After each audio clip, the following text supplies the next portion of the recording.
आम तौर पर जो वादा खिलाफियां देखने आ रही हैं वो शादीशुदा जोड़ों में। कुरान पाक में 3 वादों का जिक्र भी आया है। हुजूर सल्लल्लाहु ताला अलैहि वसल्लम से पूछा गया दीन क्या है, हुजूर ने फरमाया मुशरिकीन से वादा किया हुआ था उन्होंने, दुश्मनाने रसूल से उन्होंने वादा किया था अपने ईमान लाने से पहले। अल्लाह के नबी सल्लल्लाहु अलैहि वसल्लम ने फरमाया जाओ पहले अपने उस वादे को पूरा करके फिर वापस आओ। वादा मुकम्मल करना यह अल्लाह के हबीब सल्लल्लाहु ताला अलैहि वसल्लम के आली सिफात में से है। यहां कहा जाता है कितने वादे होते हैं और किससे किससे वादे किए जाते हैं, सब तोड़ दिए जाते हैं, भुला दिए जाते हैं। ऐ मेरे अजीजों, कुरान पाक में 3 वादों का जिक्र भी आया है। एक अंबिया से अल्लाह ने वादा लिया है, दूसरे उलमा से अल्लाह ने एक वादा लिया है, और तमाम मखलूक से भी अल्लाह ने एक वादा लिया है। अंबिया से वादा क्या था? अल्लाह ने फरमाया कि ऐ तमाम गिरोह अंबिया, जब मेरा आखिरी रसूल दुनिया में आए, अगर वो तुम्हारी किसी की जिंदगी में आए तो तुम सब के सब उस पर ईमान लाना। किनसे वादा लिया था अल्लाह ने? अंबिया से। एक वादा ये है, और अल्लाह ने उनसे इकरार करवाया था। क्या तुम इकरार करते हो इस बात का कि जब मेरा रसूल आएगा तुम उस पर ईमान लाओगे, उसकी मदद करोगे? सारे नबियों ने कहा हाँ हम इकरार करते हैं। एक वादा ये। दूसरा, उलमा जो दुनिया में आलिम बनकर आने वाले, इनकी रूहों को भी अल्लाह ने, इनकी रूहों से भी अल्लाह ने वादा लिया। क्या? उलमा की जमात जब तुम दुनिया में जाओगे तो सिर्फ हक बयान करोगे। लतुबय्यिनुन्नहु लिन्नास वला तक्तुमूनहु, कोई भी हक बात छुपाओगे नहीं। उलमा ने भी वादा किया है अल्लाह से। और फिर सारी मखलूक, सारे इंसान, इनसे भी एक अल्लाह ने वादा लिया। क्या? अलस्तु बिरब्बिकुम, सारी रूहों से अल्लाह ने पूछा था क्या मैं तुम्हारा रब नहीं हूं? सबों ने कहा था ऐ अल्लाह क्यों नहीं, तू ही हमारा रब है। अल्लाह ने पूछा क्या तुम इसी वादे पर कायम रहोगे? इसी वादे पर कायम रहोगे? सबों ने कहा हाँ हम इस वादे पर कायम रहेंगे। लेकिन पैदा होने के बाद कितने हैं जो उस वादे पर कायम हैं, ये सबको मालूम है। अल्हम्दुलिल्लाह, अल्लाह का बड़ा फजल और करम है, हम आज भी अल्लाह को ही अपना रब मानते हैं। हमारी रूह ने जो वादा किया था उसी वादे पर आज हम मुकम्मल हैं। उलमा में से बाज वो हैं जो अपने वादे को भूल गए, तो समझ लो कि उनके अंदर मुनाफिकत आ गई। जो हक बयान नहीं करना चाहते और जो छुपाना चाहते हैं हक बातों को, उनके अंदर निफाक आ गया। वो अपने मौला से किए हुए वादे को तोड़ करके बैठे हुए हैं। और अंबिया कराम तो वादा खिलाफी कर ही नहीं सकते। मेरे अजीजों, कुरान में ये 3 वादों का जिक्र आया है। अब आपकी जिंदगी में अभी अगर कभी किसी से वादा किया तो याद रख लेना, मोमिन का वादा ये अल्फाज की फेंकाई नहीं है, ये जुबान की इसी तरह चलाए हुए तीर नहीं है। मोमिन का किया हुआ वादा पत्थर की लकीर से ज्यादा मजबूत होना चाहिए कि अगर मैंने कहा है तो उसको करके दिखाऊं, और अगर नहीं हो सकता तो वादा भी ना करें, वादा भी ना करें। आम तौर पर जो वादा खिलाफियां देखने आ रही हैं वो शादीशुदा जोड़ों में। यही तो है, शादी से पहले बहुत सारे वादे, इफ़ाए अहद, बहुत कुछ होते हैं और सब झूठे होते हैं, एक दूसरे के खिलाफ हो जाते हैं। क्या वो मोमिन है? उनकी मोमिनाना शान है ये ईमान की शान है कि किसी लड़की को पागल बनाने के लिए, अपने दामे फरेब में फंसाने के लिए उससे लंबे चौड़े वादे किए, उससे क्या क्या कहा, चांद पे ले जाऊंगा, तारे तोड़ लाऊंगा। ये सोचते होंगे कि ये सिर्फ अल्फाज हैं। अल्फाज औरों को कहने दो मेरे अजीज, मोमिन सिर्फ अल्फाज फेंकता नहीं, मोमिन जो कहता है उसको मुकम्मल करके रहता है। ईमान वालों का तकाजा यह होना चाहिए कि वो किसी से भी वादा करे तो पूरा करे। अल्लाह के नबी सल्लल्लाहु ताला अलैहि वसल्लम जानवरों से भी अगर वादा करते तो पूरा करते थे। जानवरों की बात, अल्लाह के नबी सल्लल्लाहु ताला अलैहि वसल्लम ने फरमाया किसी जानवर से भी इस तरह का सुलूक ना करो। आप यहां अपने अखलाक को अगर बदलना चाहें तो सीरत मुस्तफ़ा का पूरा मुताला शुरू करो। अल्लाह के हबीब सल्लल्लाहु ताला अलैहि वसल्लम के अखलाक आली है। क्या आपने कभी किसी से वादा खिलाफी नहीं की? सादिकुल वादिल अमीन, आप वादे को भी सच्चा करने वाले और अमानतदार थे। अल्लाह के नबी सल्लल्लाहु ताला अलैहि वसल्लम के अखलाक में कभी झूठ आया, कभी वादा खिलाफी आई। तीसरी बात मैं जिक्र कर रहा हूं, अमानतदारी में मेरे आका की कोई मिसाल नहीं। अमानतदारी, अमानत इंसान के अखलाक में बहुत आला अखलाक हैं। जो बंदा अमानतदार होता है वह अल्लाह के नजदीक भी मोहतरम होता है, बहुत मुअज्जम है, मुकर्रम है। अमानत किसे कहते हैं? कोई भी चीज तुम्हारे पास रखी गई, उसे संभालने को कहा गया, फिर जब उस शख्स ने वापस मांगा तो तुम उसको वो चीज वापस लौटा दो। अभी इसमें पैसे भी हो सकते हैं, सामान भी हो सकता है, बातें भी हो सकती हैं, बातें भी हो सकती हैं। कोई भी चीज अगर तुम्हारे पास अमानत के तौर पर रखी तो अमानतदार वही शख्स है जो रखी हुई चीज में खुर्द बुर्द ना करे, उससे पूछे बगैर कोई चीज उसमें इस्तेमाल ना करे। आपने अगर मेरे पास 1000 रुपये रखे और कहा यह अमानत है, आप इसको संभालें, मैंने उसको संभाला, 1 महीने के बाद आप दोबारा आए, मैंने अगर वो 1000 वापस तुम्हें लौटा दिए तो अमानतदार कहलाऊंगा। 1 रुपये भी खाया था तो खयानतदार, नहीं देने की बात किया तो और बड़ा झूठा धोखेबाज।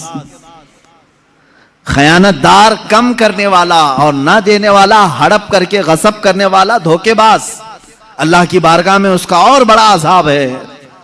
मोमिन की तो ये शान ही नहीं। अल्लाह के नबी सल्लल्लाहु ताला अलैहि वसल्लम के पास तो अमानतें रखने वाले ऐसे लोग थे, आपको मालूम है, जिन्होंने हुजूर सल्लल्लाहु अलैहि वसल्लम के ऊपर तलवार उठाई कत्ल के मंसूबे से, उनकी तलवारें भी हुजूर के पास अमानत में रखी जाती थी।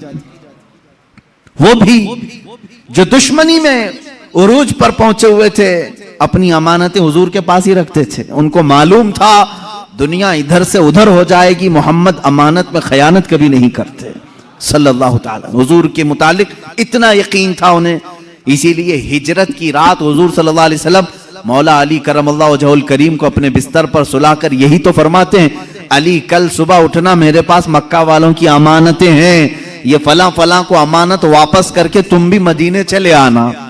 मुझे बताओ, जो शहर छोड़ करके जा रहा है सारा बटोर करके ले जाए, कौन पीछा करेगा, कौन आएगा? देखते हैं मैं नए शहर में जा रहा हूं। अल्लाह के नबी सल्लल्लाहु ताला अलैहि वसल्लम ने जिसका जिसका जैसा हक था वो वापस लौटाया, अगरचे वो दुश्मनों का हक था, वो हुजूर के दुश्मनों का हक था, लेकिन आपने वापस लौटाया। पूरी जिंदगी पाक में आपके किसी ने आपकी अमानतों पर उंगली नहीं उठाई, कभी आपको तोहमत नहीं लगाई।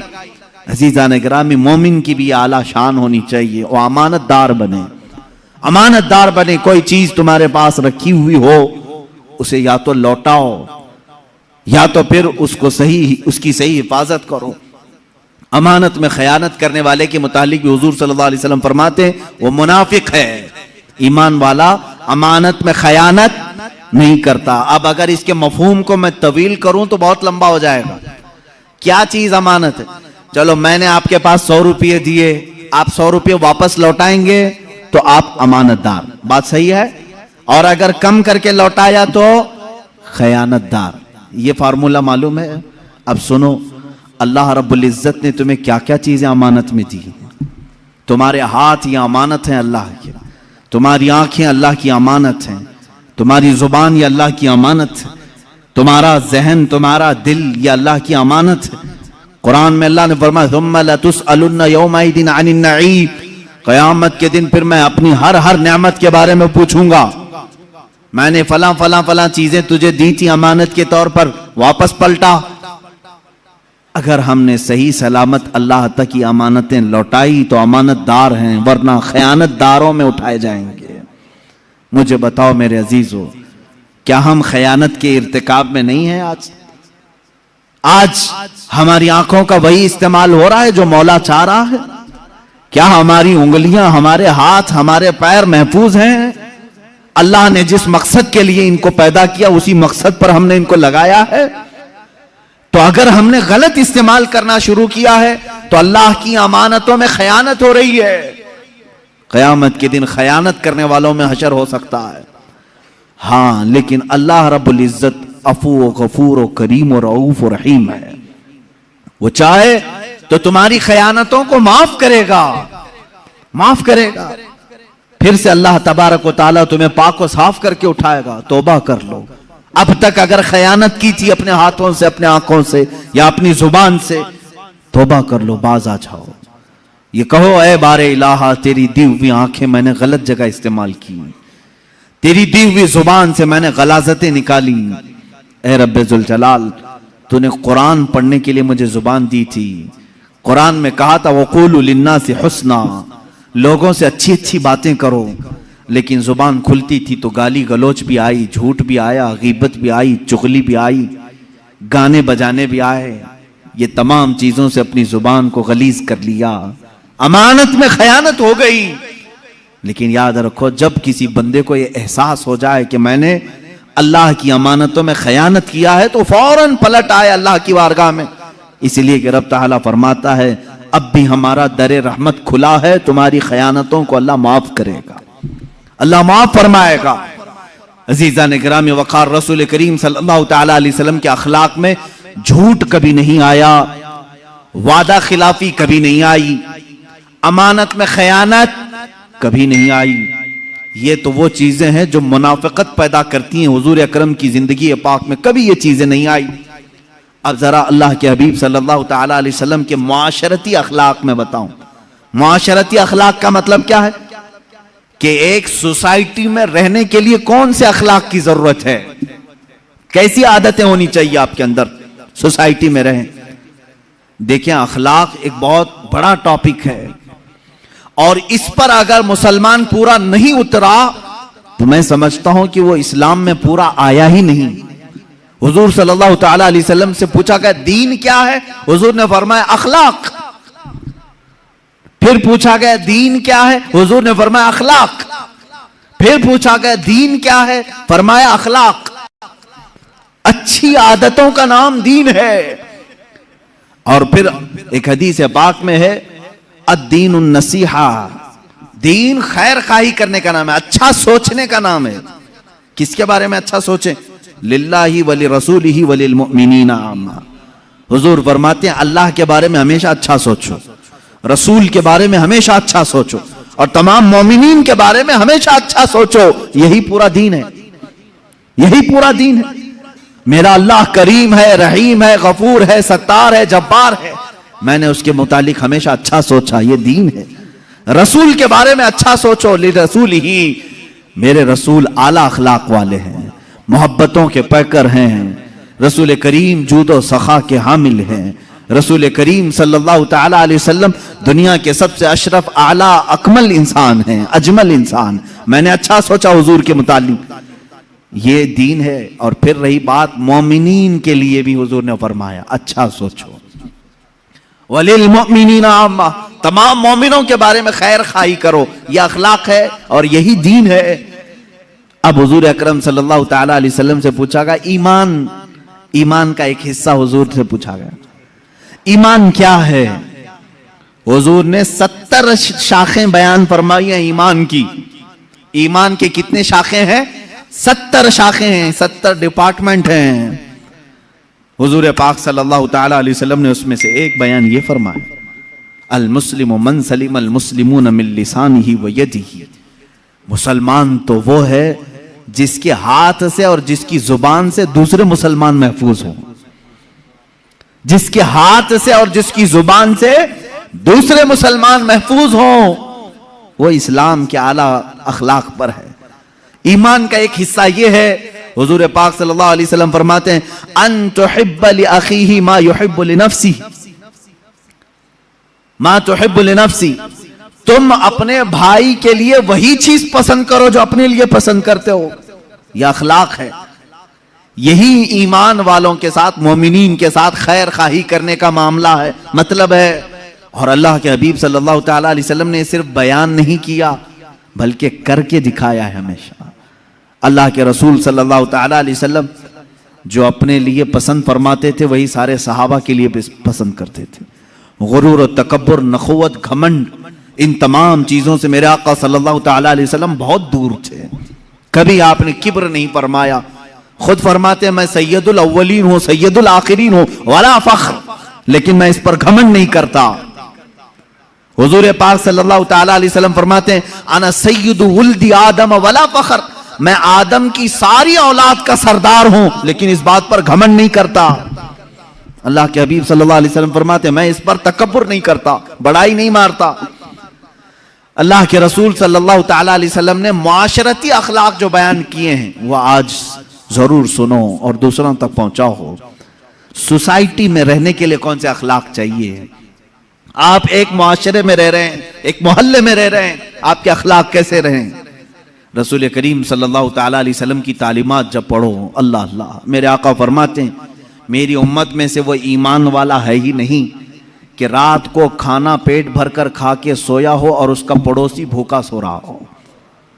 उसके पड़ोसी के घर में अगर खाना नहीं था और तुम्हारे घर में खाना पका था तो तुमको अल्लाह के नबी सल्लल्लाहु अलैहि वसल्लम ने फरमाया अभी तुम ईमान के दर्जे को पहुंचे नहीं।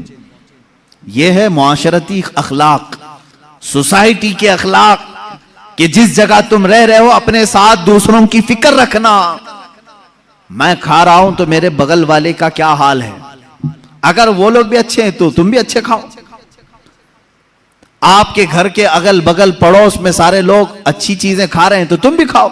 यहां तक कि हुजूर अकरम सल्लल्लाहु अलैहि वसल्लम ने फरमाया जब तुम सालन बनाया करो तो पानी ज्यादा डाल लो। क्यों? पतला सालन खाना अच्छा है? पतला सालन खाना अच्छा है? हुजूर पाक सल्लल्लाहु ताला अलैहि वसल्लम के तालीमात का मफहूम मैं बता रहा हूं। फरमाते हैं कि तुम जब सालन बनाया करो तो थोड़ा शोरबे में पानी ज्यादा कर लो ताकि तुम्हारे पड़ोसियों को भी थोड़ा उसमें दे सको। और अगर कोई गाढ़ा सालन ही दे सकता है तो दे दे। ये उसके लिए फरमाया गया जो बहुत ही गरीब है और कभी सालन पका रहा है। फरमाया गया तू भी अकेला मत खा, तेरे सालन में थोड़ा पानी ज्यादा करके दूसरों को भी शामिल कर ले। ये सोसाइटी के अखलाक है। ये सारी चीजें क्या आज हम में से उठ नहीं गई? हमारे यहां कितने बीमार पड़े होंगे, हम में से कोई उनको देखने नहीं जाता। इयादत कई सुन्नतें खत्म कर दी लोगों ने, और खास तौर पर शहरी जिंदगी ऐसी हो गई है। मैंने देखा है शहरों की जिंदगी ऐसी है कि सेल्फिश हो गए लोग, किसी दूसरे की उन्हें परवाह नहीं, फिक्र नहीं, और दूसरों के सिलसिले में सिर्फ अपने घर में बैठ करके डिस्कस करते रहना, बातें बनाते रहना, उनकी गीबत करना, उनके घर में आने जाने वालों पर नजर रखना। यही अखलाक है सोसाइटी में रहने के। सोसाइटी में रहने के अखलाक ये होनी चाहिए कि एक जिस्म जिस तरह से हो कि अगर हाथ को दर्द करे तो पूरे जिस्म में बुखार आ जाए। अगर मोहल्ले में एक बीमार हो तो सारे लोग फिक्रमंद हो जाएं और सब दुआ करें कि अल्लाह मेरा पड़ोसी बीमार है, उसे तू जल्द शिफा अता कर। ये ईमान वालों का मुआशरा है जो मेरे आका सल्लल्लाहु ताला अलैहि वसल्लम के अखलाक का एक शाहकार है। हुजूर पाक सल्लल्लाहु ताला अलैहि वसल्लम ने मदीना तैयबा में वही अखलाक पैदा किए। क्या आपको मालूम नहीं हो मशहूर हदीस, एक सहाबी के घर गोश्त की भुनी हुई सरी बकरी की आई, यानी गोश्त तो भुना हुआ उनके घर आया। उस सहाबी ने देखा, शोहर बीवी थे, खाने के लिए बैठे, भूखे भी थे। उन्होंने सोचा पड़ोसी को दे देते हैं। उन्होंने पड़ोस में भिजवा दिया।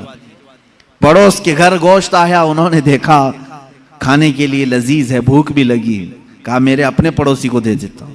उन्होंने तीसरे को दे दिया, तीसरे ने चौथे को दे दिया, चौथे ने पांचवें को दे दिया। हर एक के पास ये अखलाक है। यहां तक के हदीस में है वो बकरी का भुना हुआ गोश्त घूमते घूमते फिर उसी पहले सहाबी के घर आ गया, जहां से वो गया था वहीं आ गया। इसका मतलब है कि मदीने में हुजूर पाक सल्लल्लाहु ताला अलैहि वसल्लम ने आला किस्म के इंसानों की सोसाइटी बनाई थी जो एक दूसरे पर अपनी जान वारफ्ता करते थे, जान बिछाते थे। अजीज़ान गिरामी वक़ार, उन अखलाक अजीमा को वापस ले आओ। रसूल करीम सल्लल्लाहु ताला अलैहि वसल्लम के अजीम अखलाक में से ये है कि आप दूसरों की फिक्र के लिए हमा वक्त मसरूफ रहते। यहां तक के चंद मिसालें मैं आपको बताऊं।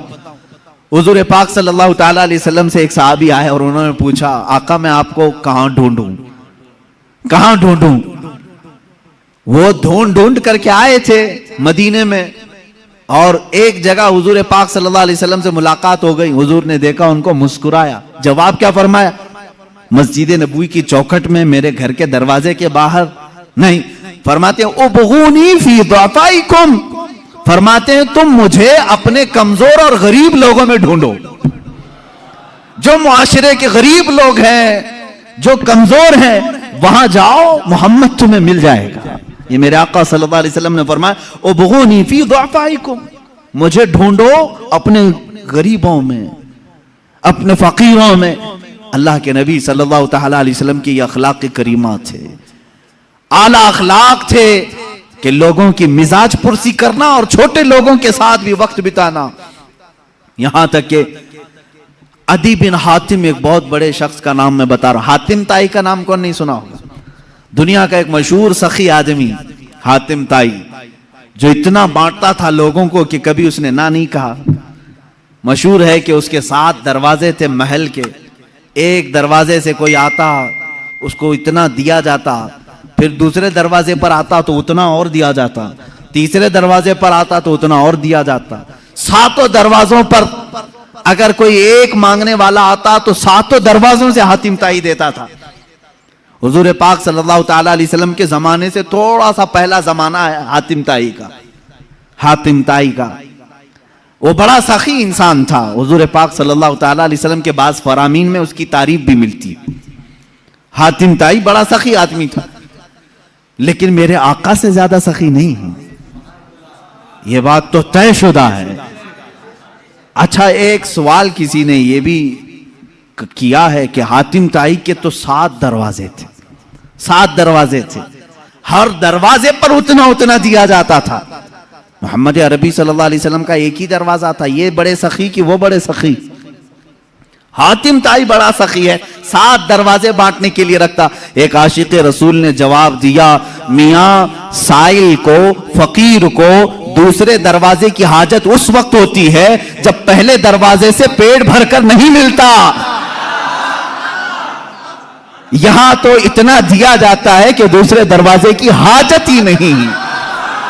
आला हज़रत फाजिल बरेलवी रहमतुल्लाह तआला अलैह ने फरमाया है, इमाम इश्क व मोहब्बत बारगाह रिसालत मुआब सल्लल्लाहु तआला अलैहि वसल्लम में फरमाते, मेरे करीम से गर कतरा किसी ने मांगा, दरिया बहा दिए हैं, दुर्बे बहा दिए हैं। सरकार में न ला है, मांगेंगे मांगे जाएंगे, मुंह मांगी पाएंगे। सरकार में न ला है न हाजत अगर की है। 2 चीजें हुजूर की बारगाह में नहीं है। क्या? ला का मतलब नहीं।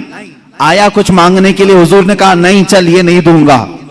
हुजूर ने ये कभी नहीं फरमाया पूरी जिंदगी में। ला का लफ्ज हुजूर के पास हुआ नहीं किसी फकीर के लिए। और दूसरी चीज है अगर यानी मेरे पास कोई आया, मैं कहा अगर नमाज पढ़ेगा तो दूंगा, अगर रोजा रखेगा तो दूंगा।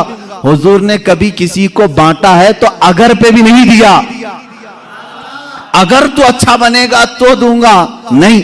आला हज़रत फरमाते हैं, सरकार में न ला है न हाजत अगर की है।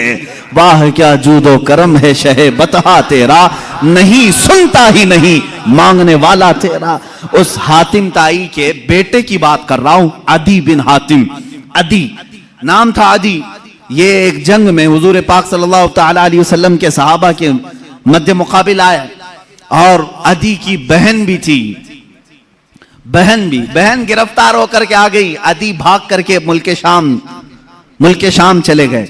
वो यमन में रहते थे, यमन में लड़ाई हुई, सहाबा गालिब आए, वो यमन से फरार होकर मुल्क शाम चला गया। अदी की बहन गिरफ्तार होकर मदीने तैयबा आई। हुजूर पाक सल्लल्लाहु तआला अलैहि वसल्लम ने सहाबा से फरमाया, अगरचे वो कैदी बनकर के आई, लेकिन हातिम की बेटी है, उसके साथ अच्छे अखलाक से पेश आओ। कैदियों के साथ अच्छे अखलाक से पेश आना मेरे आका की शान है। कैरेक्टर की सर्टिफिकेट बांटने वाले आज जो अमेरिका है सुपर पावर कहलाता है अपने आप को, अबू ग़रीब जेल, गुआंतानामो बे जेल, ये दुनिया की बदनाम जमाना जेल, जहां कैदियों से ऐसा सुलूक किया गया है जहां जानवरों की साथ भी नहीं किया जाता। इराक के कैदी, इराक के, शाम के, ईरान के जो कैदी इनके यहां आए, उन जेलों में रख करके इतनी सजाएं दी गई, अल्लाह की पनाह। इनके अमेरिकी फौजियों ने कैदियों के मुंह में पेशाब किया है। ये तारीख में मौजूद चीजें हैं, और उनको अजियतों से ऐसा गुजारा है कि मैं बयान नहीं कर सकता उनके साथ क्या क्या किया जाता है। जानवरों से भी ज्यादा जलील उनके मुसले किए गए हैं, मुसले किए गए हैं। आंखों में सलाइयां फेरी गई। आज के जमाने में ये कैदियों के साथ इस तरह का सलूक करते हैं। अल्लाह के नबी सल्लल्लाहु तआला अलैहि वसल्लम ने कैदियों के साथ बुरा सलूक नहीं फरमाया। बदर से ही ले लें आप, जंगे बदर में तो 70 कैदी आ गए थे, लेकिन अल्लाह के नबी सल्लल्लाहु अलैहि वसल्लम ने किसी को न जलाने का हुक्म दिया न मारने का। बाद सहाबा कह रहे थे कि ये वही लोग हैं जो मक्का में सहाबा को मारते थे, कत्ल भी किया है इन लोगों ने, ये आज पकड़े गए, इनको मारें। नबी कौनैन सल्लल्लाहु तआला अलैहि वसल्लम ने उन कैदियों के मुतालिक कहा जिसके पास फिदिया है फिदिया देकर के आजाद हो जाए, और जिसके पास फिदिया देने की रकम नहीं है वो मेरे 10 सहाबा को कोई हुनर सिखा दे, वो आजाद हो जाए। जंग में कैदी होकर के आए हैं, ऐसों को तो कोई नहीं छोड़ता। हाथ दे के लिए बॉर्डर क्रॉस होकर के कभी हिंदुस्तानी पाकिस्तान पहुंच जाए, 40 साल तक ना पाकिस्तान छोड़ता है ना कहीं कोई दूसरा मुल्क छोड़ता है। बॉर्डर क्रॉस कर लिया, इलीगल कैदी है वो, पूरी जिंदगी का कैदी। आज पूरी दुनिया जानती है, लेकिन अखलाक रसूल की एक मिसाल तुम नहीं पेश कर सकोगे। कैदियों के साथ कैदी जब आ जाते थे तो मस्जिद नबवी में ही उन्हें रखा जाता था। ऐसा नहीं कि उनको जंगल में, मैदान में, सहरा में बांध करके रखते। मस्जिद नबवी का एक हिस्सा उनके लिए रख दिया गया था कि जो भी जंगों में कैदी गिरफ्तार होकर के आए उन्हें यहां रखो। क्यों? इसलिए कि वो कैदी सिर्फ 2 दिन कैद में रहते, 3 दिन कैद में रहते, फिर छूट जाते। क्यों छूट क्यों जाते? इसलिए कि सहाबा के अखलाक और नमाजें जो देखते वहीं से वो कलमे पढ़ने लग जाते थे। ये हिकमत बालगा थी मेरे आका सल्लल्लाहु अलैहि वसल्लम की। कैदियों को मोहब्बतों से ईमान की तरफ भी बुलाया, और जो ईमान लाया फिर वो किसी का कैदी नहीं, फिर किसी का कैदी नहीं। हत्ता कि कातिल भी ईमान लाया है तो हुजूर ने माफ किया है। अब अदी बिन हातिम की बात मैं कर रहा हूं। अदी बिन हातिम बाद में ये सहाबी हो गए। अदी बिन हातिम जिनके मुतालिक ये रिवायत है कि वो भाग करके मुल्के शाम चले गए। उनकी बहन को हुजूर सल्लल्लाहु तआला अलैहि वसल्लम ने आजाद किया और कहा जाओ तुम्हारे भाई को भी खुशखबरी दे दो कि अगर वो आ जाएं तो उन्हें भी माफ कर दिया जाए। वो गई, जाकर के अदी से हुजूर की बड़ी तारीफें की, ऐसे अखलाक वाला मैंने कभी किसी को नहीं देखा। ऐ मेरे भाई चलो तो तुम मदीने मिल के आते हैं। वो अपने भाई को लेकर मदीने आई। हुजूर पाक सल्लल्लाहु तआला अलैहि वसल्लम से पहले तो मिलना नहीं चाह रहे थे। अदी जब आए हुजूर पाक सल्लल्लाहु तआला अलैहि वसल्लम ने मुसाफा किया और हाथ अपने हाथ में लेकर के ही चलने लगे। वो ईमान वाले नहीं, हाथ अपने हाथ में लेकर मस्जिद नबवी की तरफ चलने लगे। अदी कहते हैं कि मुझे तो ईमान लाना नहीं था, हुजूर पाक सल्लल्लाहु तआला अलैहि वसल्लम को सिर्फ देखने के लिए आए थे। वो अपने आला बाप के बेटे हातिम ताई का बेटा था, बहुत अच्छे अखलाक वाला हातिम ताई। लेकिन हुजूर पाक सल्लल्लाहु तआला अलैहि वसल्लम के पास जब हातिम ताई का बेटा आया है, मस्जिद नबवी जाने से पहले रास्ते में एक बूढ़ी औरत दौड़ती हुई आई। उलझे हुए बाल हैं, पुराने कपड़े हैं, धूल में अटी हुई है। आपके पास आएगी, वक्त जाया करेगी, कुछ ना कुछ बोलती रहेगी। हुजूर ने फरमाया हटो, उसको आने दो। सहाबा रोक रहे थे, वो खातून आगे बढ़ती आई। अल्लाह के नबी सल्लल्लाहु अलैहि वसल्लम ने फरमाया मुझे मालूम है पूरे मदीने में उसकी कोई बात नहीं सुनता, अगर मैं भी ना सुनूं तो वो किसको सुनाएगी। अदी बिन हातिम कहते मेरा हाथ मेरे आका सल्लल्लाहु अलैहि वसल्लम के हाथ में था। वो खातून आई, मिनट 2 मिनट नहीं घंटों खड़ा करके रखी रही, बात करती रही, बात करती रही, बात करती रही, और कही हुई बात वही पलटा पलटा कर दोबारा वही बातें करती रही। अदी बिन हातिम कहते हैं मैं हुजूर को देख रहा था, उस औरत की बात को ऐसे सुन रहे हैं जैसे किसी बड़े दानिशमंद की बात सुन रहे हो। बार बार उसे सर हिला करके कहते हैं हाँ अच्छा ऐसी बात है, अच्छा ऐसी बात है। अदी बिन हातिम कहते हैं ये अल्लाह का रसूल है जो सामने वाले को ये एहसास भी होने नहीं देता कि वो पागल है, ये एहसास भी होने नहीं देता कि उसका ज़हनी तवाज़ुन खराब है। वो औरत फख्र से कहती थी कि तुम लोग मुझे पागल कहते हो, दुनिया का सबसे आला इंसान मेरी बात सुनता है, सबसे आला इंसान मेरी बात सुनता है। लोगों की फीलिंग को समझा करो, किसी से थोड़ी देर बैठ करके तुम गुफ्तगू सुन लो तो उसकी फीलिंग बढ़ जाती है। अजीजा ने गिरामी, अदी कहते हैं मैं उसी वक्त ईमान ले आया, मैंने ऐसे अखलाक किसी के नहीं देखे। जो आम किस्म के लोगों की भी बातें सुनने के लिए खड़ा हो जाता हो और उसे एहसास होने नहीं देता। अजीजा ने गिरामी वक़ार, मुझे आज बड़ा कल्ब होता है उन बच्चों को जिनकी माएँ रोते हुए आकर कहती है मेरा बेटा 2 मिनट भी मेरे पास बैठता नहीं, मेरी बातें नहीं सुनता। क्या तुम्हारी माँ पागल हो चुकी है? क्या तुम्हारी माँ बेवकूफ हो गई है, बूढ़ी हो गई है? आज तुम उसके पास वक्त नहीं गुजारना चाहते? बाप के पास कौन ऐसा बेटा है जो थोड़ी देर बैठे? इंसाफ करो ऐ जवानों। तुम अपने उन दोस्तों के साथ पूरी पूरी रात बिताते हो जो तुम्हारे पैसों के लालची, तुम्हारे मनसब के लालची हैं, और जिसने पूरे खून पसीने की कमाई से तुम्हारे जिस्म में ताकत भरी, उसके पास आधा घंटा नहीं बैठना चाहते। अब्बा टाइम नहीं है अभी मेरे पास, जा रहा हूं दोस्तों के पास। तुम्हारे दुनिया का सबसे बेहतरीन कोई दोस्त है वो तुम्हारा बाप है, सबसे बेहतरीन दोस्त तुम्हारी मां है, उसके पास अपना वक्त क्यों नहीं शेयर करते? ये मेरे पास दर्द भरी हुई दास्तानों की फेरिस्त है जो माँ और बाप सिर्फ ये चाहते हैं कि हमारे बच्चे थोड़ा वक्त हमारे साथ भी बिताएं। बुढ़ापे में हमारी बातें सुनने वाला अब कोई नहीं है। याद रखो, तुम्हारे बाप और माँ की जो तुमने जवानी में ताजीम की, ये अलग मकाम रखती है। असल ताजीम तो वो है जब तुम जवान हो और वो बूढ़े हो चुके हो, वो पूछी हुई बात को बार बार पूछ रहे हो तुमसे, एक ही सवाल को दोहरा रहे हो बार बार। तुम चिल्ला करके कहोगे अम्मा अभी तो बताया था, बार बार क्या पूछती है? ना मेरे अजीज, तुम उम्मत मुस्तफा हो। मेरे आका सल्लल्लाहु ताला अलैहि वसल्लम एक ऐसी औरत जिसके मदीने में कोई बात नहीं सुनता, एक ही बात को 70 बार सुना होगा, लेकिन कभी हुजूर ने नहीं फरमाया अभी थोड़ी देर पहले तूने कहा था ना। उसकी बात, हर बात सुनते रहे। अपने माँ बाप में से जब कोई बुढ़ापे को पहुंच जाए, वो तुमसे बार बार सवाल करने लगे, तो उन्हें यह एहसास भी होने नहीं देना कि उन्होंने तुमको इससे पहले भी कोई बात पूछी थी। हर बार नई ताजगी के साथ जवाब दो, हाँ अम्मा ऐसी बात तो है। कभी तुम्हारी मां ने पूछा बेटा सुबह नाश्ता किए थे? कहा हाँ अम्मा नाश्ता हो गया। थोड़ी देर के बाद फिर पूछी अम्मा बेटा नाश्ता किए थे? कहा हाँ अम्मा अभी तो नाश्ता किया था। फिर पूछा उसने नाश्ता किए बेटा? कहा हाँ अम्मा नाश्ता किया। ये नहीं कि अम्मा अभी तो बताया फिर पूछ रही हो, नहीं, उसे ये एहसास तक होने ना दो कि उसने 2 बार तुमको पहले पूछा है। यह है माँ बाप की ताजीम, यह है हुस्न अखलाक। अल्लाह के नबी सल्लल्लाहु ताला अलैहि वसल्लम उनकी बातें सुनते थे जिनकी दुनिया में कोई नहीं सुनता था। इसीलिए शायर ने कहा है लगाते हैं सीने से उसको भी आका जो होता नहीं मुंह लगाने के काबिल, जो होता नहीं मुंह लगाने के काबिल है। मेरे अजीजों, यही तो एक भरम हमारे पास है, यही तो एक आस हमारे पास है। आज हमारी कोई सुनता है तो सिर्फ मुस्तफा करीम का दरबार है, मेरे आका सल्लल्लाहु ताला अलैहि वसल्लम। ये आस बढ़ जाती है, हमारी उम्मीदें बढ़ जाती हैं कि हमारी अगर दुनिया में आज कोई नहीं सुन रहा, इंशाअल्लाह एक दिन मदीने पहुंचकर सब सुनाएंगे, सब सुनाएंगे।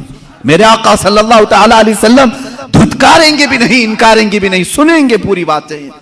यहां तक कि अल्लाह के नबी सल्लल्लाहु ताला अलैहि वसल्लम के पास लोग आते अपनी दर्द की दास्तानें सुनाने के लिए। कभी आपने महसूस किया कि मेरी जिंदगी ऐसी तो बन जाए, कोई मेरे पास आकर के अपने गम को सुना ले। मैं अपनी तारीफ नहीं करता, कभी कभार मेरे पास ऐसा होता है, लिखने में बैठा हूं, पढ़ने में मसरूफ हूं, कोई दर्द के मारे हुए लोग या कोई खातून, औरतें जब बात करती हैं तो बहुत ज्यादा बात करती हैं। होता है कि डांट दिया जाए, रख दिया जाए, लेकिन अखलाक मुस्तफ़ा ये होते हैं, हम ये सोच लेते हैं कि शायद थोड़ी देर बात करने से इसकी दिल की भड़ास निकल जाए, इसका दिल हल्का हो जाए। अगर अल्लाह ने मुझे जरिया बना लिया तो ये भी उसका इनाम है। बनो इस तरह से कि तुम्हें कोई अपना दर्द सुना सके, तुम्हारे कंधे पर सर रख करके रोकर अपना हल्कान कर सके, 2 आंसू तुम्हारे सामने बहा ले तो उसे हल्का लगने लगे। ये नहीं कि तुम हर एक से जी छुड़ाते हुए, जान छुड़ाते हुए भागते रहो। कितनी माएं आज तुम्हारे इंतजार में, उन जवानों की। मैंने शायद इसे कबल भी कहा हो अपनी तकरीरों में, फिर मैं आज दोहराता हूं। एक नौजवान है, आज भी मैं बच्चों से कहता हूं वक्त को गनीमत जानो। मेरे अजीज बच्चों, जो अल्लाह ने तुम्हें माँ बाप की दौलत से नवाजा है, ये दोबारा नहीं मिलते। एक बार इनका जनाजा निकल जाता है तो दुनिया में अंधेरा छा जाता है।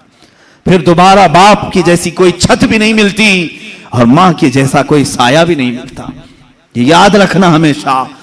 एक नौजवान को मैंने देखा था, वो बड़ा अय्याश तबीयत का था, मां बेवा है, बहुत पहले ही शौहर का इंतकाल हो गया था, बच्चा सिर्फ 4 साल का था या छोटा सा था। जब से वो घरों के काम कर करके अपने बच्चे को पालती थी, जवान हुआ तो औबाशों की सोहबत में लग गया, बदमाशों की सोहबत में आ गया। मां को अब इससे बड़ा धचका और क्या लगे। एक दिन आई थी मेरे पास रोते हुए, कहा गजब हो गया, जिंदगी ने पहले ही मेरे से शोहर की जुदाई, और मैंने ऐसे अय्याम काटे कि लोगों के जूठे बर्तन धोए इस उम्मीद पर कि एक बेटा है जवानी में, ये जब पहुंचेगा तो मेरे बुढ़ापे का सहारा होगा। लेकिन मुफ्ती साहब ऐसा हो गया कि मेरा बेटा बदमाशों की सोहबत में चला गया। अब मेरा वो आखिरी सहारा भी खत्म है, मैं किसके पास जाऊं। वो गम के मारे इतना रोई थी। मैं जब भी आज याद करता हूं उस खातून को तो मुझे तन्हाई में रोना आता है। मैं जितनी कोशिश हो सकी, मैं कोई बहुत बड़ा मुअस्सिर आदमी नहीं हूं, एक छोटा तालिब इल्म, सोचा कि उस नौजवान बच्चे को बुलाऊं। उसके साथ मैंने थोड़ा वक्त गुजारा, उसे समझाया तेरी माँ की कदर और कीमत क्या है। वो एक बेवा है, एक बेवा है, वो 4 औरतों के साथ बैठने में शर्म करती है। क्या तू अपनी माँ के साथ वक्त नहीं बिताता? दुनिया में तेरे दोस्त होंगे, तुझे दोस्त छोड़ करके जाएं तो तुझे कितनी तकलीफ होती है। तू सोच अपनी माँ को, उसके तो कोई दोस्त नहीं और उसका बेटा भी उसको रात अकेला छोड़कर जाता है। वो रोया मेरे पास, कहा कि हजरत मैं वादा करता हूं अपनी माँ के लिए मैं काम करूंगा। मैंने समझाया, दूसरे दिन कहा मैं नौकरी के लिए तलाश में चलता हूं। मुझे वो बात आज भी याद है, तकरीबन 6-7 साल हो गए होंगे। वो नौजवान है अभी भी, वो सुनता भी होगा। उसने कहा अम्मा से मैं कहता हूं मैं नौकरी करता हूं। माँ उस दिन बड़ी खुश हुई, कहा हजरत आपने मेरे बच्चे को सीधे रास्ते पर लाने में बड़ी मेरी मदद की है। बस जिंदगी की एक ही ख्वाहिश रह गई है कि मैं अपने बेटे की कमाई खा लूं। मेरा बेटा कमा करके लाया हो, मैं वो खा लूं। जिंदगी पर लोगों के जूठे बर्तन धो धो करके बच्चे को पाला है, एक बार मेरा बेटा खिलाए मुझे। वो इस आस में रही। वो बेंगलुरु या कहीं किसी इलाके में नौकरी पर गया, महीना गुजरा था, तनख्वाह आई उसकी। उसने कहा तनख्वाह संभाल कर, पहली तनख्वाह मैं अपनी माँ को लेके जाता हूं। वो पूरा अपनी तनख्वाह, अपनी सैलरी लेकर के गांव पहुंचा था, उसे पता ही नहीं था। उसके घर के पास भीड़ जमा हुई थी। जब उसने देखा तो लोगों ने कहा कि तेरी माँ का रात में इंतकाल हो चुका। उसने वो पैसों का लिफाफा अपनी माँ के कदमों में रखा। आज तक जब कभी वो मिलता है तो फूट कर रोता है, कहता है मेरी माँ इसी आस में दुनिया से चली गई कि बेटे की एक कमाई खा लूं। लेकिन मुझसे ज्यादा बदनसीब कौन है इस दुनिया में, जो माँ के कमाए हुए जूठे बर्तन को धोए हुए कमाई तो खा लिया, अपने हाथों का एक लुकमा में अपनी बेवा माँ को खिला नहीं सका। ऐ नौजवानों, क्या इसी का नाम जिंदगी है? क्या इसी का नाम ईमान है? तुम्हारे अखलाक तो वो होने चाहिए कि तुम बाहर जाओ तो तुम्हारे माँ बाप तुम्हारे अखलाक पर फख्र करें। तुम्हारी एक एक कमाई के लिए वो आज भी इंतजार में है। एक बात याद रखना, माँ बाप लालची नहीं है तुम्हारे, लेकिन सिर्फ उनकी ख्वाहिश ये होती है कि बेटा अपने पैरों पर खड़ा हो जाए। जब मुर्गी अपने चूजों को खुद खाते हुए देखती है तो खुश हो जाती है।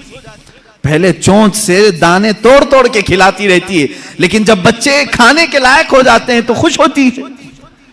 क्या तुम्हारे माँ बाप को इतनी भी खुशी नहीं देना चाहते हो? आज इतना भी उन्हें सुकून नहीं देना चाहते? जिन्होंने माँ बाप के साथ बदतमीजियां की हैं, उन्होंने दुनिया में अपनी जहन्नम खरीदी है। अल्लाह के नबी सल्लल्लाहु ताला अलैहि वसल्लम से किसी ने पूछा माँ बाप क्या हैं?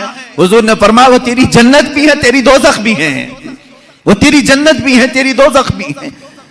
जिसने माँ बाप के साथ बुरा सलूक किया उसने दुनिया में दोज़ख खरीद ली है। अल्लाह के नबी सल्लल्लाहु अलैहि वसल्लम ने यहां तक फरमाया, मैं तो चाहता हूं कि जिस घर में वालिदैन का नाफरमान हो उसके घर को आग लगा दूं, दुनिया में आग लगा दूं।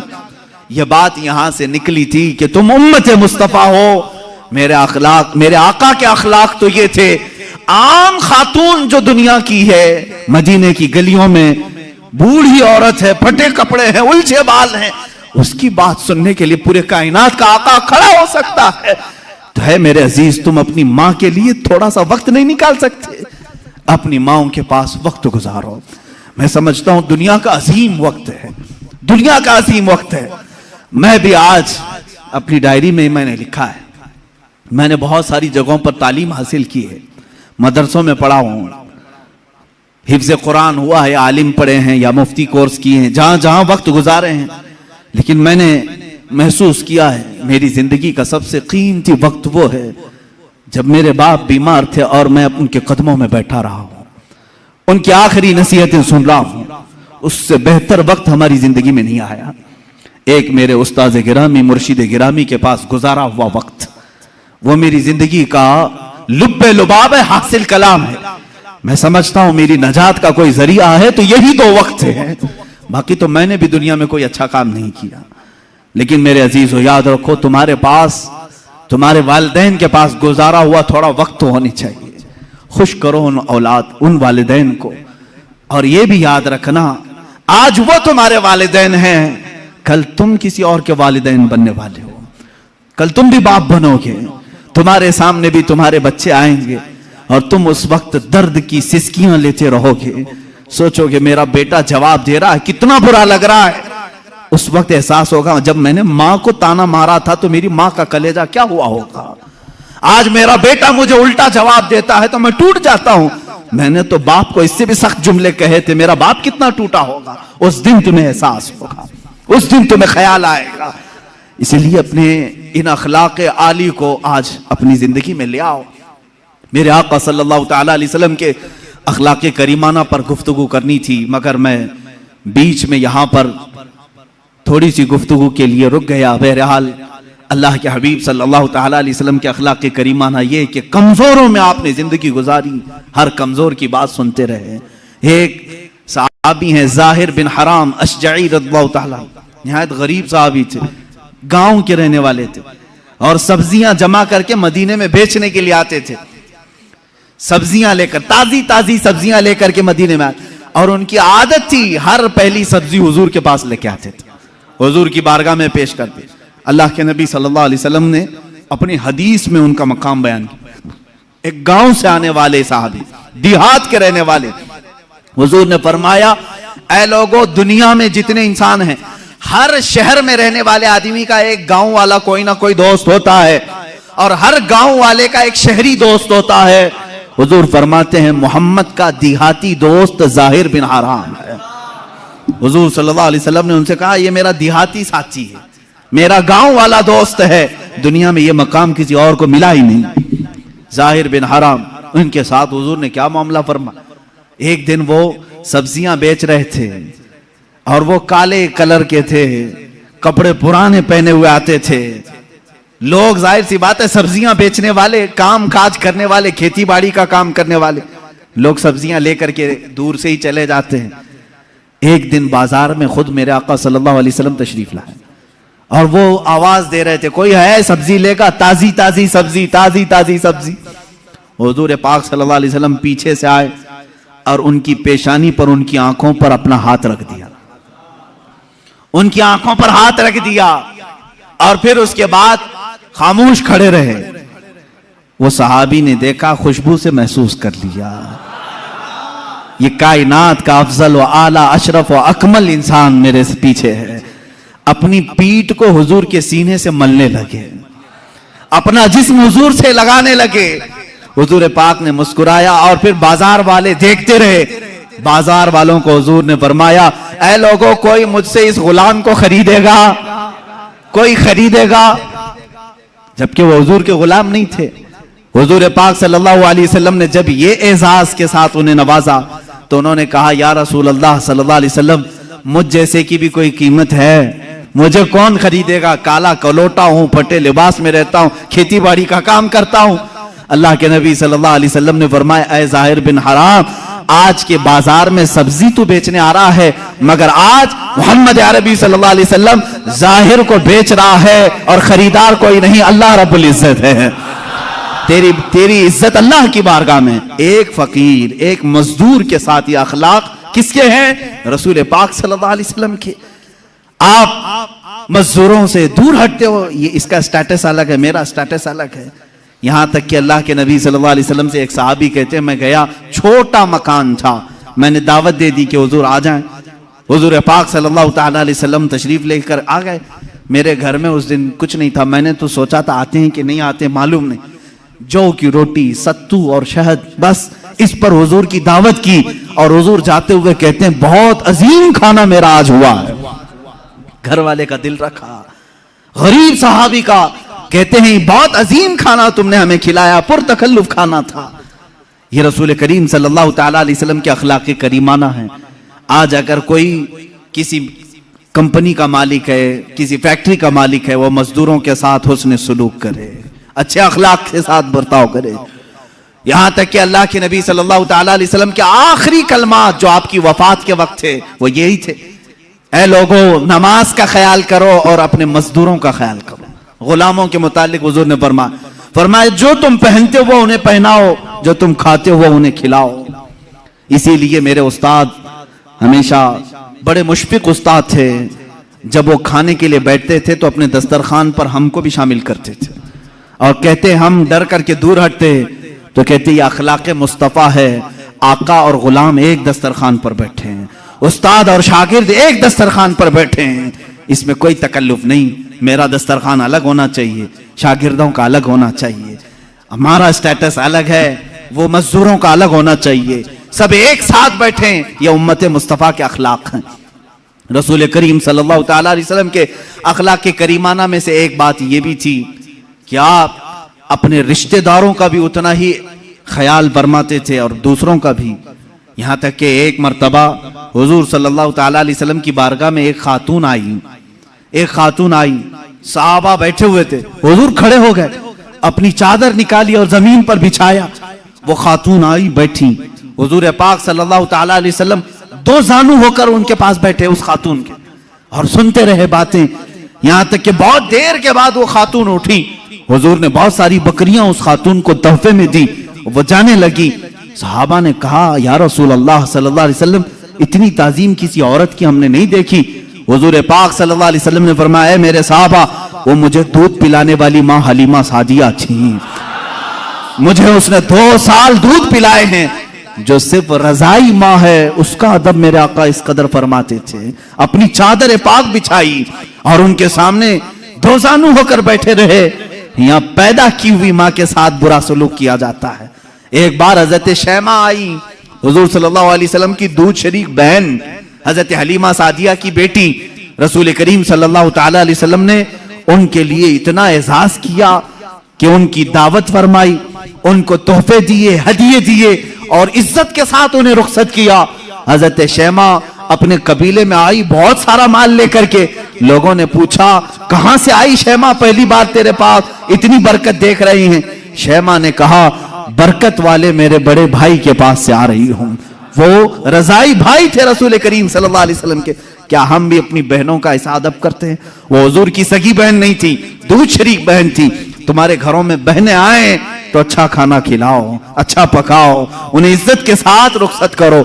बहनें तुम्हारी दूसरे घर भी आई गई हैं, ये नहीं कि नाक भाव सकेड़ लिया और माथा चढ़ा लिया, आई है पता नहीं घर में क्या हो जाएगा, कुछ नहीं। हर मर्द को चाहिए वो अपनी बहनों का अदब भी करें, उनके साथ इज्जत के साथ पेश आए। ये मेरे आका के अखलाक करीमाना में से है, रसूल पाक के अखलाक में से है। एक बार गरीबों का हक दिलाना ये मेरे आका की शान थी। कौन है आज के जमाने में जो मजलूमों की आवाज उठा सके? ए मेरे अजीजों, अगर तुम रसूलुल्लाह के सच्चे उम्मती हो तो मजलूमों की आवाज उठाने वाले बन जाओ। हम जो यहां से मिंबर से आवाज उठाते हैं, यह हमारी अपनी आवाज नहीं। मैं तो यही समझता हूं जो मेरे नबी से हमने सीखा है वही आवाज उठाएंगे। मक्का मुकर्रमा में जुबैद एक इलाका है यमन का, वहां से एक शख्स आया, 3 ऊंट लेकर के आया, बहुत खूबसूरत ऊंट। वो जुबैदी शख्स था, वो मक्का में आया और ऊंट बेचने के लिए पूरे बाजार में उससे हसीन और जमील ऊंट थे ही नहीं।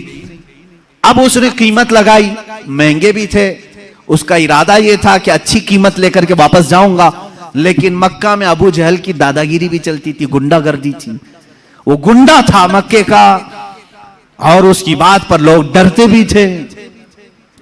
और इसीलिए हम कहते हैं गुंडागर्दी मत करो, इसलिए कि अबू जहल की तुम जुर्रियत में नहीं हो, तुम मुस्तफ़ा की उम्मत में हो। मेरे आका सल्लल्लाहु ताला अलैहि वसल्लम गुंडों को उनके मकाम तक पहुंचा भी दिया करते थे, दादागिरी करने वाले। अबू जहल गया और पूछा क्या क्या कीमत है इसकी? तो जुबैदी ने कहा जो भी कीमत लगाया 1,000 दीनार, बहुत महंगे ऊंट थे, 1,000 दीनार। अबू जहल ने कहा ये तीनों ऊंटों की जो कीमत है ना, इसका 1/3 मैं दूंगा बस, यानी 1,000 दीनार में पूरे ऊंट दे दे बस, इससे ज्यादा नहीं। अब अबू जहल इतनी कम कीमत लगाया था जो मक्का के बाजार में भी नहीं थी, उसका हक मार रहा था, जो यमन से बाजार में बेचने आया था। लेकिन बात यह थी कि अबू जहल की कीमत के बाद फिर दूसरा कोई कीमत लगाने को तैयार भी नहीं होता। अब बाजार में कोई नहीं आ रहा इससे ज्यादा देने के लिए, अब इससे ज्यादा देगा तो अबू जहल उसको मारेगा। मेरी बोली पर तू कैसे बोली लगाया, क्या तू मेरे से बड़ा सेठ है? वो जमाने का सेठ भी था, मारता था लोगों को। अब वो परेशान हो गया, यमनी जुबैदी शख्स। आखिरकार वो कई लोगों के पास गया, बड़े बड़े अशराफ मक्का जो थे उनके पास गया, रिक्वेस्ट किया कम से कम मेरे जाने भर का हो जाए, यमन पहुंचने का कीमत बढ़ा दो, थोड़ी मेरे ऊंटों की कीमत बढ़ाओ, देख नहीं रहे बहुत कीमती ऊंट है। कोई उसकी नहीं सुना। यहां तक कि हुजूर पाक सल्लल्लाहु अलैहि वसल्लम हजरत अबू बकर, हजरत उमर, हजरत उस्मान के साथ हरम काबा में बैठे हुए थे, मक्का मुकर्रमा में बैठे हुए थे। वो शख्स हुजूर पाक सल्लल्लाहु अलैहि वसल्लम के पास सीधा आया और कहा ए अहले कुरैश, तुम्हारे यहां तिजारत के लिए कौन आएगा? तुम्हारे यहां गरीबों का इस्तेहसाल किया जाता है, जुल्म किया जाता है, कीमतें घटा करके ली जाती हैं, गुंडागर्दी है, दादागिरी है, कौन आएगा तिजारत करने? हुजूर पाक सल्लल्लाहु अलैहि वसल्लम खड़े हो गए, कहा कौन तेरे साथ गुंडागर्दी किया, कौन है तेरे साथ दादागिरी किया? उसने अपना पूरा वाकया सुनाया, मेरे ऊंटों की इतनी कीमत मैंने लगाई, अबू जहल ने गिरा करके इतनी कीमत लगाई और उसकी कीमत के बाद कोई दूसरा कीमत लगाने को तैयार ही नहीं। हुजूर पाक सल्लल्लाहु अलैहि वसल्लम ने फरमाया चल मैं तेरे साथ चलता हूं। बाजार में हुजूर तशरीफ लाए, बाजार में आए अल्लाह के नबी सल्लल्लाहु ताला अलैहि वसल्लम, पूरे बाजार में कोई उन ऊंटों को खरीदने की हिम्मत नहीं कर रहा है। हुजूर ने सारे मजमे में पुकार कर कहा तेरे ऊंटों की क्या कीमत है? उसने पहले जो कीमत बताई वही बताई, ये ऊंटों की कीमत है। अल्लाह के नबी सल्लल्लाहु अलैहि वसल्लम ने फरमाया मंजूर है, मुझे मंजूर है। अबू जहल भी खड़ा था, खामोश खड़ा था, देख रहा था कि कौन कीमत लगाएगा। हुजूर ने लगाया, 3,000 दीनार दिए और तीनों ऊंट ले लिए और खुद बाजार में खड़े हो गए। अब कोई मुझसे ऊंट खरीदेगा? कोई है जो मुझसे ऊंट खरीदे? हुजूर ने तिजारत भी सिखाई, यहां तक कि हुजूर पाक सल्लल्लाहु ताला अलैहि वसल्लम ने 2 ऊंटों की कीमत वो रखी जो उसने 3 ऊंटों की रखी थी, बढ़ा करके, यानी 3 ऊंटों की 3,000 थी, हुजूर ने 2 ऊंटों की कीमत 3,000 रखी और उसी वक्त बाजार में खरीदार भी आया और बिक भी गया। एक ऊंट फायदे में बचा रहा, 3,000 जो हुजूर ने उसको दिए थे वो 3,000 2 ऊंटों में वापस आए, एक ऊंट फायदे में बचा रहा। उस एक ऊंट को मेरे आका सल्लल्लाहु अलैहि वसल्लम ने बेचा, दूसरा खरीदार आया और वो पूरे माल को वही यमनी जुबैदी शख्स के हवाले किया, अपने अहले खाना को, अपने घर वालों को सब में तकसीम किया। ये सब माजरा देख रहे थे। अबू जहल खड़ा था, सीधे हुजूर चलते हुए अबू जहल के पास आए, सीधे उससे कहा या उमर, उसका नाम उमर था, ए अबू जहल, ए उमर, आइंदा दोबारा किसी भी मजलूम के साथ ऐसा मामला ना करना, वरना तेरे साथ वो सुलूक होगा मेरी जानिब से जिसको तू कभी जिंदगी में पसंद नहीं करेगा। उसने कहा